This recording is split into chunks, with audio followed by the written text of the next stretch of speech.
Left 4 Dead, Activision, and yes, Australia. It's the same 3 jokes over and over again on this week's Oh My God, This Week Was For the Win.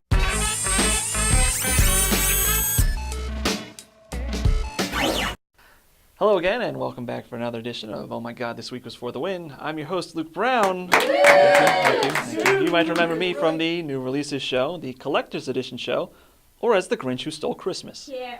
Uncredited.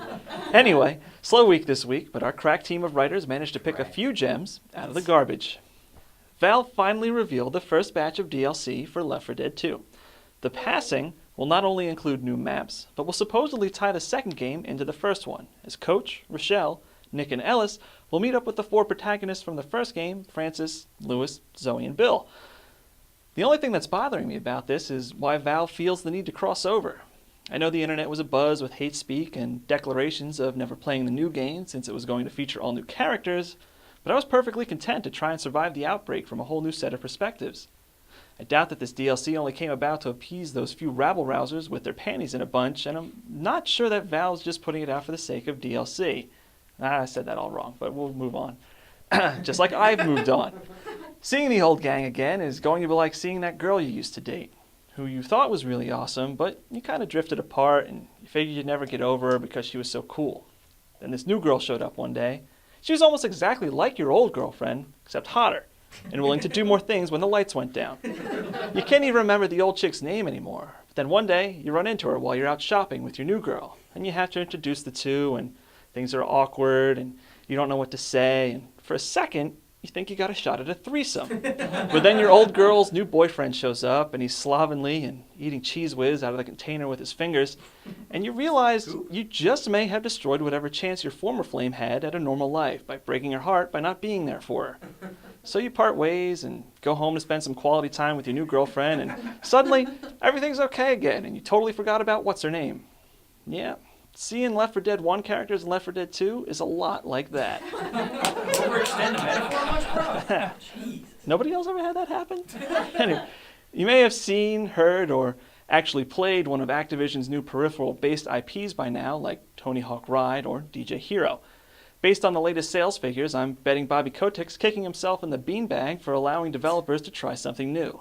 While DJ Hero's numbers aren't actually all that terrible, they aren't anything to brag about either. Tony Hawk Ride, on the other hand, let's just say golf won't be the only sport looking for a new video game spokesperson next year. Honestly, I don't know what's worse, cheating on your wife with a dozen women or being the guy who made Tony Hawk Ride. Seriously, I don't care how much time and energy went into this game, it's pretty fucking terrible. Anyway, we here at OMG have gotten our hands on some internal Activision documents that detail Kotick's disappointment and subsequent plan for 2010. Number 1 on the list is no more new ideas. There's a lengthy diatribe, but in summation, Kotick says anyone who comes to him with a game that's not from a pre-established franchise will be drawn and quartered for Kotick's son's 16th birthday. There's more in there about NDAs and something about Uncle Bobby needing to get his before anyone else gets theirs, but I think it's safe to say that next year, Activision will again do nothing to move gaming forward. Woo! Australia's going through some changes. It seems that in response to a sit-down strike by the prisoners of B-Wing, the warden is allowing the inmates to read the proposal papers for the R18+ rating discussion. Like they can read. I can't believe the men in charge over there are catering to the whims and fancies of a rogue group of illiterate jailbirds. The only thing this is going to accomplish is giving the prisoners hope. Christ, I don't even work in a prison and I know that you can never give the prisoners hope. I mean, really, what's next? More yard time? Shoelaces? 3 hot meals a day? Parole? Actually, aliens were reclassified. You're kidding. No, just You see? This is exactly the type of thing I was talking about. Now they've got the government over there taking another look at a banned game to see if there's a chance for it to get re-released.